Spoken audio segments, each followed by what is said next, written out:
Police चढ़ाई के खिलाफ ॻोठाणनि पारां एहतजाज करण ते पुलिस सरकारी मुद्दत ते ॻोठाणनि मथां केस दाख़िल करे छॾियो। उन ॾस में ॿुधायो पियो वञे त मदे जे लॻ ॻोठ चनन जी वांड जे रहवासियुनि पारां मदे जी पुलिस जे ॿ भेरा चढ़ाई के खिलाफ एहतजाज करण ते मदे जी पुलिस ASI इम्तियाज़ सूमरो जी फरियाद ते 8 ॻोठाणनि मथां सरकारी मुद्दत ते FIR दाख़िल करे छॾी आहे। FIR में इमामदीन चनो, मोहम्मद अयूब, माशूक, आशिक, वकार, शाहनवाज़ चनो समेत 8 ॼणनि खे शामिल कयो वियो आहे।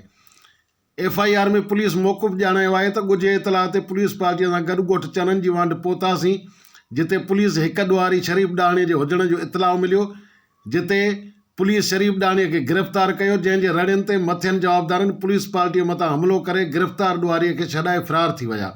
यादि रहे त गुज़िरियल 2 ॾींहंनि खां मदे जी पुलिस ॻोठ चनन जी वांड ते चढ़ाई करे 4 ॻोठाणनि खे खंभे खंयो, जंहिं बदि ॻोठाणनि पुलिस जे नाजाइज़नि ख़िलाफ़ पाक किताब खणी एहतजाज कयो। मीडिया ते ख़बरूं हलण बैदि मदे जी पुलिस एहतजाज कंदड़ ॻोठाणनि मथां FIR दाख़िल करे छॾी आहे। ॻोठाणनि हिकु भेरो ॿीहर IG सिंध, DIG लाड़काणो ऐं SSB शिकारपुर खे अपील कई त मामले जो नोटिस वठी मथनि कूड़ी थियल FIR ख़ारिज करे साणनि इंसाफ़ कयो वञे। आजुज़ भुट्टो, इबरत न्यूज़, मदे जी।